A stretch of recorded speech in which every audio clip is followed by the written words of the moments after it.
अस्सलाम वालेकुम seventh class. Hope you all are fine and enjoying good health. Seventh class आज हमारा lecture number 44 जाएगा, जिसकी डेट है 18 सितंबर 2020 एंड डे है फ्राइडे। सारे बच्चे अपनी डायरी नोट डाउन करिएगा। पहले डायरी है आपके seventh class, chapter number 5, exercise number 5.3, question number 1, solve on neat register. Exercise 5.3 का सेवन्थ क्लास आप लोगों ने फर्स्ट क्वेश्चन अपने नीट रजिस्टर पे सॉल्व करना है और इन सारे क्वेश्चंस की आपने रफ पे भी प्रैक्टिस करनी है। क्वेश्चन नंबर 1 की स्टेटमेंट देखिएगा सेवन्थ क्लास। क्वेश्चन नंबर 1 है find the square root of the following by division method. कि मंदरजा झैल सवालात का जो जज़र है वो आप लोग डिवीजन मेथड के तरीके से मालूम करें। हम लोगों ने स्क्वायर रूट फाइंड करना बाय प्राइम फैक्टराइजेशन सीखा था एक्सरसाइज 5.2 में, लेकिन सिर्फ स्क्वायर रूट जो है वो बाय प्राइम फैक्टराइजेशन फाइंड नहीं होता, वो डिवीजन मेथड से भी फाइंड हो जाता है। अब हम इस एक्सरसाइज में स्क्वायर रूट को बाय डिवीजन मेथड फाइंड करेंगे, लेकिन दोनों सूरतों में बच्चों by division method and by factorisation answer same रहता है, आंसर पे कोई फ़र्क नहीं पड़ता, सेम स्क्वायर रूट ही आता है हमारे पास। फर्स्ट पार्ट है इस क्वेश्चन का 729। सोल्यूशन में क्वेश्चन को एज इट इज़ लिखा। अब हम इसका स्क्वायर रूट फाइंड करते हैं बाय डिवीजन मेथड। 729 को हम लोग सेवन्थ क्लास इस तरह डिवीजन मेथड में लिखेंगे। अब बच्चों इस क्वेश्चन का मेथड ये है, मतलब कि जो स्टेप्स आपने फॉलो करने हैं वो ये हैं कि सबसे पहले आप लोगों ने जो नंबर लिखा है उसके राइट से लेफ़्ट की तरफ पेयर बनाने हैं, पेयर की फॉर्म में वो नंबर राइट करने हैं। राइट से स्टार्ट करना है और लेफ़्ट की तरफ जाना है। जब हम राइट से स्टार्ट पेयरिंग करना शुरू करेंगे तो एक पेयर बनेगा 29। अब है ये 3 डिजिट नंबर था तो 7 जो है वो अकेला ही आ जाएगा, और जो पेयर आपने बनाने हैं उसे आपने बार के साइन के साथ शो करना है, जिस तरह मैंने किया हुआ है कि आपने बार वाली लाइन लगा देनी है। अब बच्चों बार वाली लाइन आप लोगों ने लगा दी। अगर आपके पास 4 डिजिट 5 डिजिट या 6 डिजिट नंबर होता तो आपने 1 बाय 1 पेयरिंग करनी थी। अगर लास्ट पे कोई एक नंबर अकेला बच जाता है तो उसे वैसे ही उसके ऊपर बार लगा दें। बार लगाने के बाद उनकी पेयरिंग करने के बाद आपका दूसरा स्टेप ये होगा कि आपने सबसे बड़ा नंबर चूज़ करना है। फाइंड द ग्रेटेस्ट नंबर, वो वाला नंबर जिससे आपका जो रिक्वायर्ड नंबर है, जिससे आप मल्टीप्लाई करके लिखना चाह रहे हैं, वो या तो लेस देन हो, मतलब कि उसका आंसर जो है वो छोटा है, या उसके इक्वल आए। मतलब कि ये अब नेक्स्ट जो है ये सिंपल मल्टीप्लिकेशन ही है जो आप लोग वैसे डिवीजन में करते हैं। फॉर जैसे मैंने इधर 2 नंबर चूज़ किया तो आपने डिवीजन मेथड में, इस डिवीजन मेथड में एक और बात का ध्यान रखना है कि जो डिवाइज़र आप लेंगे वही आपने क्वोशंट में लिखना है। कि ऐसा नहीं है कि डिवाइज़र अगर आपने 2 लिया है तो आप 2 को 3 से मल्टीप्लाई करें या 4 से मल्टीप्लाई करें, आपने क्वोशंट में भी वही नंबर लिखना है जो आपने डिवाइज़र में लिखा है। तो 2 को आप 2 से मल्टीप्लाई करें तो किसके इक्वल आएगा, 4 के। 7 में से आप 4 माइनस करें तो किसके इक्वल आ जाएगा, 3 के। अगर मैं ग्रेटेस्ट नंबर 3 चूज़ करती तो 3 को 3 से मल्टीप्लाई करते वो 9 हो जाना था, विच इज़ ग्रेटर देन 7। सो हम लोगों ने 2 ही नंबर जो है उसे चूज़ किया। अब 7 में से 4 माइनस करेंगे वो 3 आ जाएगा। नेक्स्ट पेयर को हमने नीचे उतारा और नेक्स्ट पेयर क्या है आपके पास, 29। अब आपके पास जो रिक्वायर्ड नंबर है वो बन गया 329। अब बच्चों डिवीजन मेथड में बाय डिवीजन मेथड जिससे हम स्क्वायर रूट फाइंड करते हैं, उसका नेक्स्ट जो स्टेप है वो ये है कि आपने जो फर्स्ट डिवाइज़र लिया था उसी का डबल करके आप नेक्स्ट डिवाइज़र में लिखें। पहले उसका डबल करें, मतलब उसमें वही नंबर जो है ऐड कर दें। अब फिर मैंने जब 2 का डबल किया, 2 में 2 को ऐड किया तो किसके इक्वल आ गया, 4 के। वो लिखने के बाद अब फिर आप दोबारा अपना डिवाइज़र जो है वो चूज़ करें। जिस तरह आप यहाँ पे अगर आपने जो भी डिवाइज़र चूज़ करना है वो दोबारा आपने क्वोशंट में भी सेम नंबर ही राइट करना है। अब मैंने यहाँ पे 7 चूज़ किया क्योंकि अगर मैं 8 चूज़ करती तो 48 8 से मल्टीप्लाई हो गए बहुत बड़ा नंबर आ जाना था।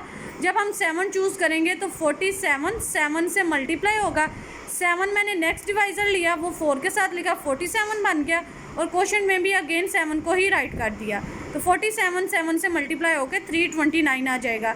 अगर 6 लेते तो लेस देन 329 होता, 8 लेते तो ग्रेटर देन 329 होता। तो फिर 7 ऐसा नंबर है जो हमारी रिक्वायर्ड कंडीशन को फुलफ़िल कर रहा है, इस वजह से मैंने 7 नंबर चूज़ कर लिया। 47 जो है वो 7 से मल्टीप्लाई होगा तो क्या आ जाएगा हमारे पास, 329। ये इक्वल हो गया आपस में। जब हम सब्ट्रैक्शन करेंगे तो रिमाइंडर जो है वो 0 के इक्वल आ जाएगा। तो ये क्वेश्चन यहीं पर टर्मिनेट कर गया क्योंकि डिवीजन मेथड में रिमाइंडर जो है वो 0 के इक्वल हो गया। अब जो हमारा रिक्वायर्ड स्क्वायर रूट होगा डिवीजन मेथड में वो हमारा क्वोशंट होता है। जो हमारा क्वोशंट में नंबर आता है 1 है, 2 है या 3 है, वो हमारा रिक्वायर्ड स्क्वायर रूट होता है। तो फिर लास्ट पे आपने स्टेटमेंट लिख देनी है, thus the required square root is 27। जो रिक्वायर्ड स्क्वायर रूट है आपका 729 का, वो 27 है।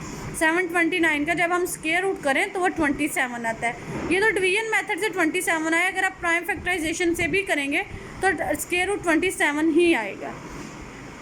इसी तरह बच्चों अब हमने किया है 3 डिजिट नंबर। नेक्स्ट कोई ऐसा नंबर करते हैं जिसमें डिजिट ज़्यादा हो, उससे का स्क्वायर रूट जो है वो किस तरह फाइंड किया जा सकता है।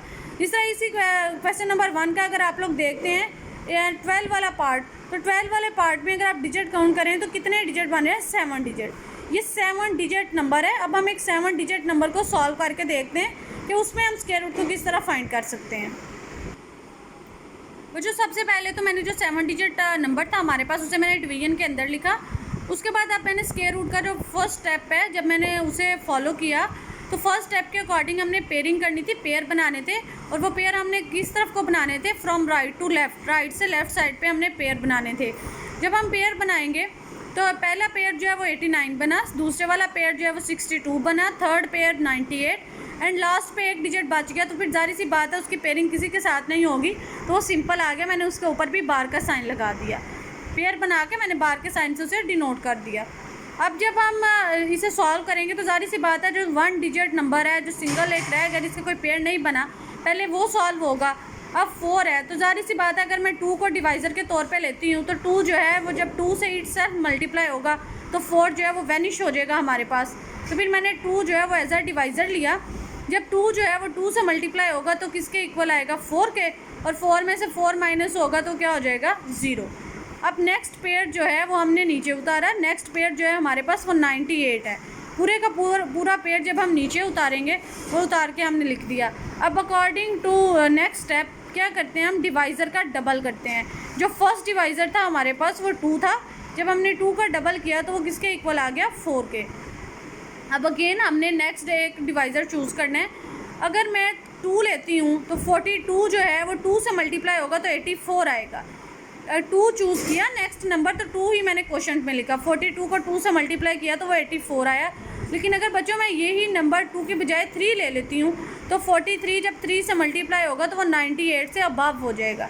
तो फिर अगर इक्वल नहीं आ रहा है तो उससे लेस होना चाहिए, जिस तरह हम डिवीजन करते हैं। तो फिर मैंने 2 वाला नंबर जो है उसे चूज़ किया। जब 42 2 से मल्टीप्लाई हुआ तो हमारे पास 84 के इक्वल आया। अब फिर जब इसे माइनस हम करते हैं तो 8 में से 4 माइनस हो के 4 आ गया, 9 में से 8 माइनस हो के 1 आ गया। अब 14 हमारे पास आ गया है। अब जारी सी बात है जो हमारा अब नेक्स्ट थर्ड डिवाइज़र आएगा 14 उससे लेस है, तो फिर हमें जो नेक्स्ट पेयर है उसे नीचे उतारना पड़ेगा। फिर नेक्स्ट पेयर 62 जो है जब मैं उसे नीचे लेके आई तो हमारे पास 1462 बन गया। अब हमारे पास 4 पिछला डिवाइज़र, 2 जो था हमने अब उसका डबल करना है। ये भी बात आप लोगों ने ध्यान में रखनी है कि अब पिछला आप लोगों ने ये नहीं कहना कि हमारे पास बैकवर्ड डिवाइज़र जो था वो 42 था। वो 42 जो था वो डिवाइज़र आप लोगों के पास जो नेक्स्ट नंबर चूज़ आप लोगों ने किया था आपने उसका डबल करना है। 4 एज इट इज़ रहेगा, 4 एज इट इज़ रहा। जो सेकंड नंबर था आपने उसका डबल किया तो वो क्या बन गया, 4। अब आप लोग अपना नेक्स्ट नंबर चूज़ करें जो आपने थर्ड डिवाइज़र में चूज़ करना था। तो यहाँ पे हमने वो नंबर जो है वो 3 चूज़ किया। 443 को जब 3 से मल्टीप्लाई किया, जो 3 नंबर हमने चूज़ किया था वो हमने एज अ डिवाइज़र भी लिया और क्वोशंट में भी लिखा। जब 443 जो है वो 3 से मल्टीप्लाई हुआ तो हमारे पास 1329 आया। अगर 4 नंबर हम चूज़ करते तो डिवाइज़र हो जाना था 444।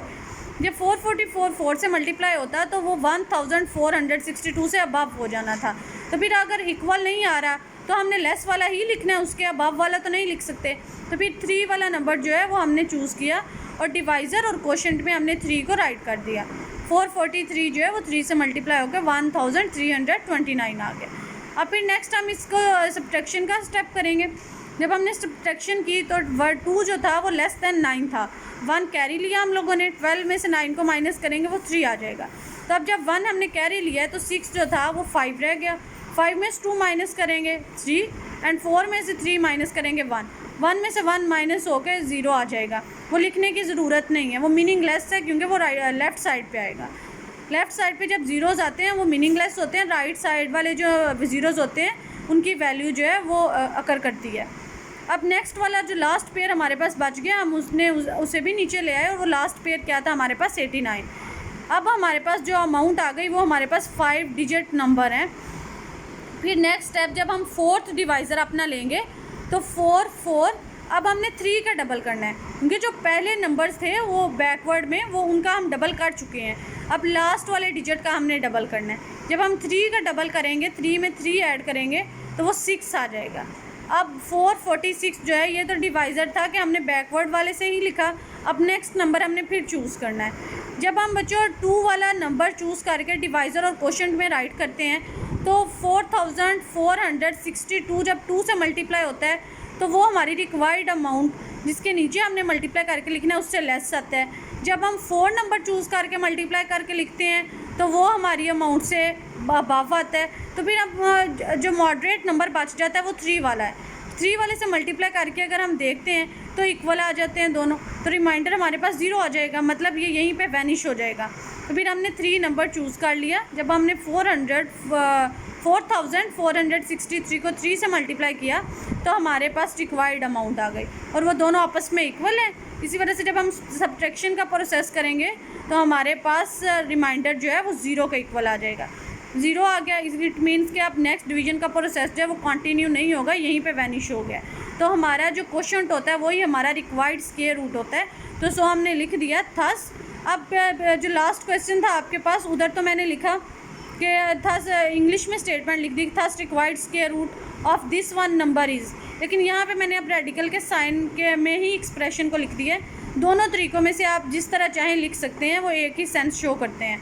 रेडिकल का साइन अंडर वो नंबर जिस अमाउंट का हमने स्क्वायर रूट फाइंड किया, इक्वल किसके इक्वल आया जी, इस अमाउंट का स्क्वायर रूट 2233। इसी तरह अब हमने 7 डिजिट नंबर का भी स्क्वायर रूट फाइंड कर लिया। अब जारी सी बात है 7 डिजिट नंबर कोई छोटा नंबर नहीं था, तो उसका स्क्वायर रूट भी इतने डिजिट आने ही थे। स्क्वायर रूट जो है वो 4 डिजिट नंबर आया है। एक मैंने आपको करवाया 3 डिजिट नंबर, उसका स्क्वायर रूट किस तरह फाइंड करते हैं, और एक करवाया 7 डिजिट नंबर। अभी जो 7 डिजिट नंबर वाला मैंने आपको 7th क्लास क्वेश्चन करवाया, इसमें 60 तरह के डिजिट्स जो हैं उनका स्क्वायर रूट फाइंड करना आपको क्लियर हो गया होगा। क्योंकि अगर 6 डिजिट होंगे तो जब पेयरिंग होंगी तो 3 पेयर बन जाएंगे, जब 5 डिजिट होंगे तो 2 पेयर बन जाएंगे, एक नंबर वैसे बच जाएगा। अब 7 डिजिट नंबर में तो सारी ही कंडीशंस पूरी हो जाती हैं। कितने आपके पास पेयर बने, 3 पेयर बने और 1 डिजिट वैसे बच गया। सारे क्वेश्चंस का आपको यहाँ से आइडिया हो जाएगा। बाकी रिमेनिंग क्वेश्चन जो है 7th क्लास आप लोगों ने अपने नीट रजिस्टर्स पे कंप्लीट करने हैं। फर्स्ट क्वेश्चन अपना कंप्लीट कर लीजिएगा। कल हम नेक्स्ट अपना इंशाल्लाह क्वेश्चन नंबर 2 सॉल्व करेंगे। अल्लाह हाफिज़ 7th क्लास।